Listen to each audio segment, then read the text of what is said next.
সবাইকে শুভ নমস্কার। জয় রামকৃষ্ণ, জয় রামকৃষ্ণ, জয় রামকৃষ্ণ।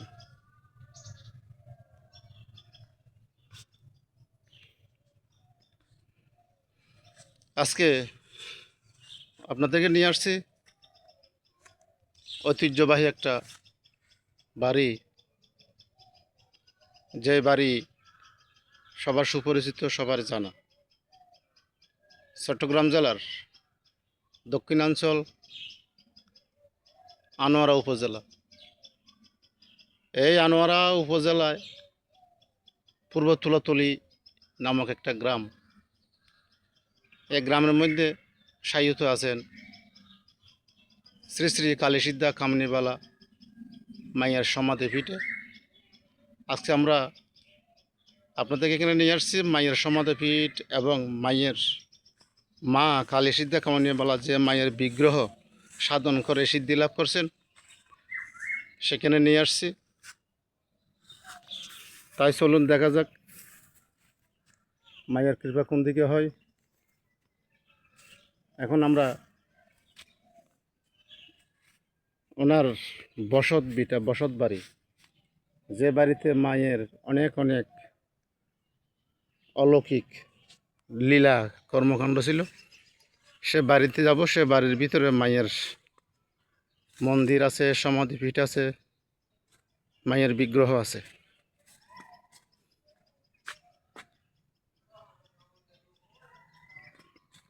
চলুন ভিতরে যাওয়া যাক।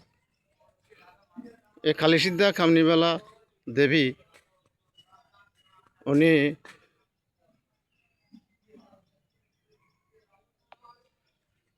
1907 সালে জন্মগ্রহণ করছেন। চলুন ভিতরে যাওয়া যাক।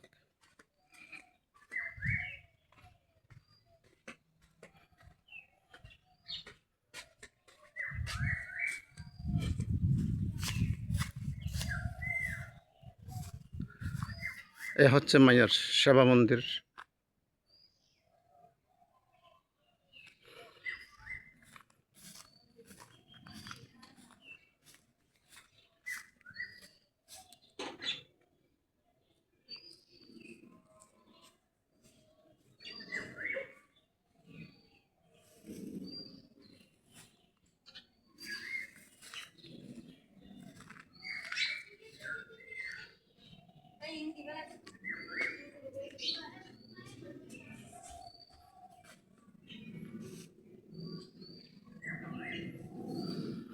চলুন ভিতরে যাওয়া যাক।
চলুন ভিতরে যাওয়া যাক। দরজাটা খুলে আমরা মায়ের মূর্তি, মায়ের বিগ্রহ দর্শন করব। মাকে একটু প্রণাম জানাবো। ওম জয়ন্তী মঙ্গলা কালী ভদ্রা কালী কপালিনী দুর্গা শিবা ক্ষমধাত্রী সাহা সদা নমস্তুতে। ওম কালী কালী মহাকালী কালীকে পাপহারিণী ধর্ময় অর্থ মোক্ষতে দেবী নারায়ণী নমস্তুতে। সুপ্রিয়, এ হচ্ছে মায়ের বিগ্রহ। এই মায়ের বিগ্রহের অনেক অলৌকিক লীলা আছে। প্রথমে বলে রাখি আরেকটা আশ্চর্য বিষয়, এটা হচ্ছে এই যে মায়ের বিগ্রহ আসন আছে না, এই মায়ের বিগ্রহের আসনের নিচে আমার কালীসিদ্ধা কামনিবালা সাদিকা মাতা সমাধি, এই সমাধিপীঠের উপরে মায়ের আসন করা হয়েছে।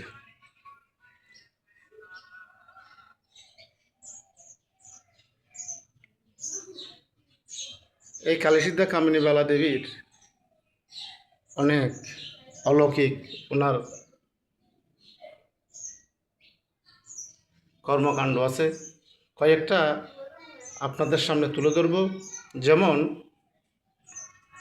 আমার মায়েরা বলছে, শুনতে পেলাম 1971 সনে নাকি যখন মুক্তিযুদ্ধ পাক হানাদার বাহিনী এখানে হানা করছিল, এক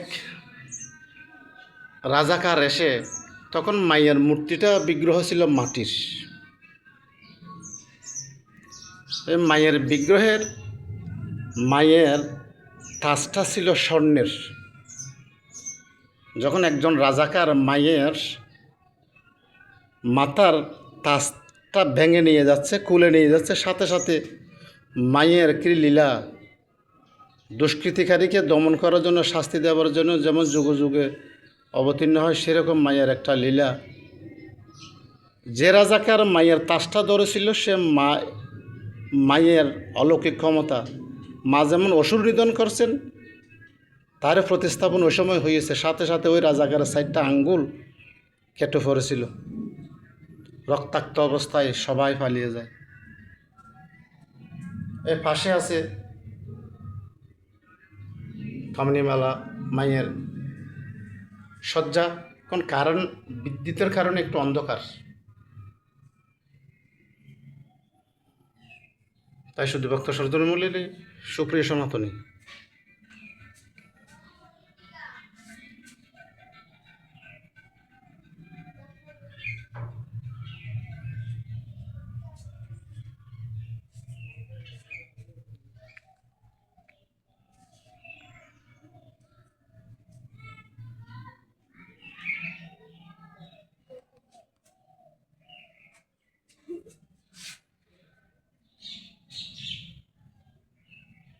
এখান থেকে ফুল তেলে মায়ের পূজা করা হয়, রক্তজবা ফুল, তুলসী মায়ের বিগ্রহ, এটা তুলসী মায়ের স্তম্ভ। আর দেখেন বিল্বপত্র, এই বিল্বপত্র দিয়ে মায়ের পূজা করা হয়।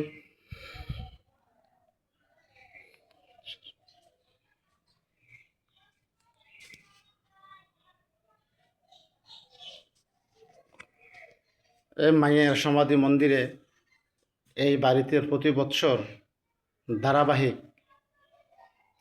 4টা অনুষ্ঠান হয়। 4টা অনুষ্ঠান কি কি? প্রথম হয় প্রতি সপ্তাহে বুধবার রাত্রে ভাগবত পাঠ, তারপর হয় প্রতি মাসে অমাবস্যা মায়ের, শ্যামা মায়ের পূজা, অমাবস্যা পূজা, তারপর হয় প্রতি বৎসরের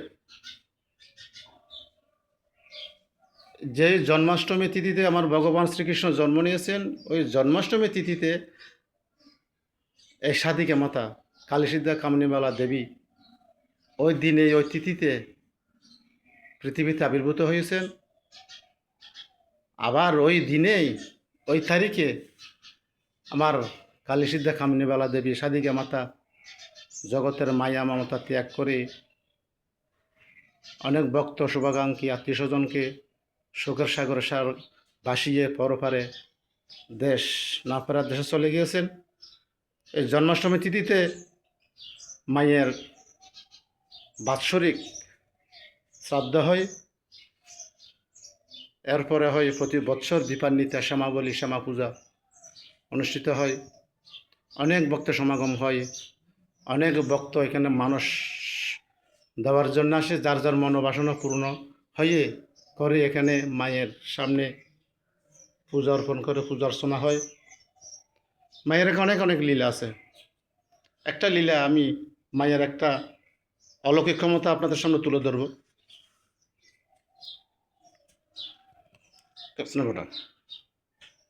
ডাকিলেন অবনস লাইট দেয় অন্ধকার ভিতরে। তো একদিন আমাদের এই গ্রামে, এই ইউনিয়নে একজন চেয়ারম্যান যার নাম ইয়াকুব আলী, আরেকজন ধনাঢ্য ব্যক্তি ছিল, ওনার নাম রজনী। এই মাকে পরীক্ষা করার জন্য বলছে, তুমি কামিনেওয়ালা দেবী কীরকম মায়ের সাধন সিদ্ধ করছো একটু পরীক্ষা করব। সেই পরীক্ষার জন্য আমাদের গ্রামে একটা সেবাকলা আছে, শ্রী শ্রী মায়ের মগদেশ্বরী সেবাকলা। সে মায়ের মগদেশ্বরী সেবাকলার মধ্যে এই সময়ে ঠিক 10:30 11টা বাজে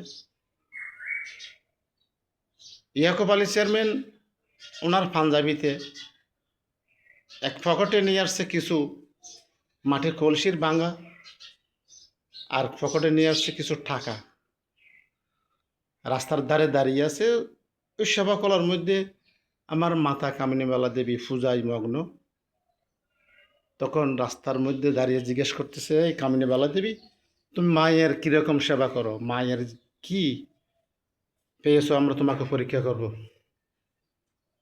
তখন মা বলছে, তোরা আমাকে পরীক্ষা করার জন্য আসছিস না,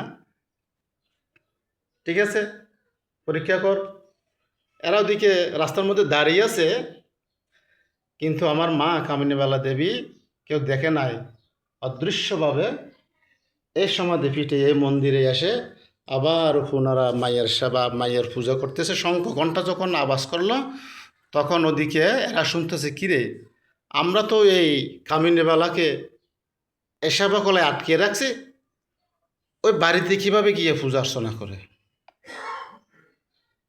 এ হচ্ছে দেখেন, প্রত্যেকটা সমাধি মন্দিরে, প্রত্যেকটা মঠে যে বিগ্রহ থাকে, সে বিগ্রহের একটা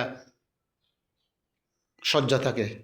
এ হচ্ছে আমার মাতা কামিনীবালা দেবীর সজ্জা।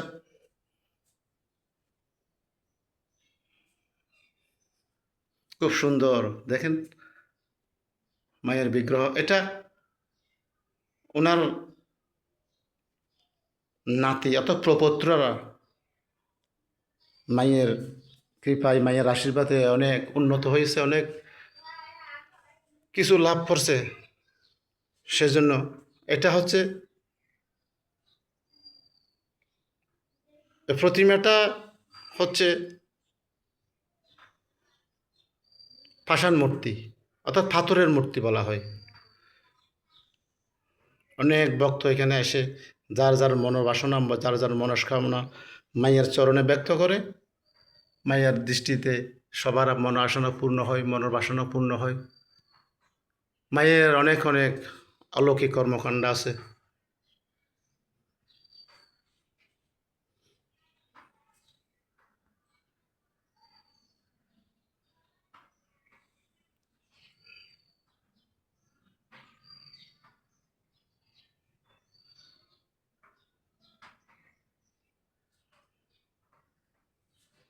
এখানে আসার পথ পরিস্থিতি হচ্ছে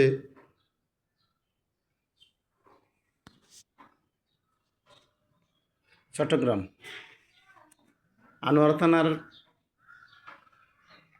মধ্যখানে চৌমোহনী নামক গ্রাম মোড়ে নেমে যদি বলেন আমি বটতলী রুস্তমহাট মাজারে যাব, সে মাজারে নেমে পায়ে হেঁটে যদি আসতে হয় সর্বোচ্চ সময় লাগবে 20 থেকে 25 মিনিট।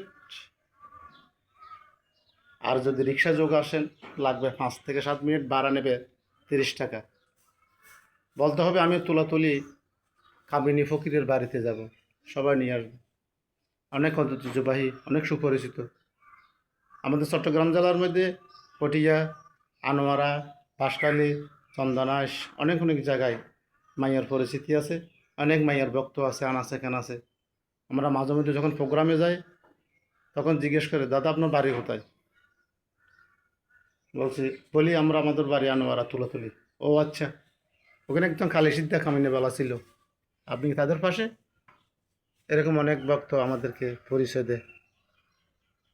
এই কালীসিদ্ধা কামিনীবালা দেবী, ওনার বাপের জন্মস্থান হচ্ছে আমাদের আনোয়ারাতে বটতলী নামক গ্রামে, আর শ্বশুরালয় এটা। ওনার স্বামীর নাম হচ্ছে যোগেশচন্দ্র মিত্র। উনি একটা মাত্র পুত্র সন্তান লাভ করে মায়ের সেবায় মগ্ন হয়েছেন। জীবনে আর কোনো কামনাসক্ত হয় নাই, কোনো মায়ার বন্ধনে আবদ্ধ হয় নাই। এই মায়ের নাম নিয়ে জীবন পাড়িয়ে দিয়েছেন অকুল সাগর। মায়ের কৃপা লাভ করে অনেক অনেক ভক্তকে বিপদ থেকে উদ্ধার করছে। অনেক অনেক ভক্ত, এমনকি আমাদের আত্মীয় স্বজনের কাছে শুনছি, অনেক ভক্তের কাছে শুনছি, আমার মাও বলছেন অনেক মা বিয়ের 5 বছর 6 বছর 10 বছর কেটে গেছে, কোনো পুত্র সন্তান হচ্ছে না। এ মায়ের চরণে আসে যখন মাকে বলতো, মায়ের আশীর্বাদে অনেকে পুত্র সন্তান লাভ করছে। এরকম মায়ের অনেক অনেক লীলা আছে, মায়ের অনেক অনেক দৃষ্টান্ত, মায়ের কর্মকাণ্ড। এই মা কর্ণফুলীর মোহনায় এক ডুবে 7 দিন ছিল।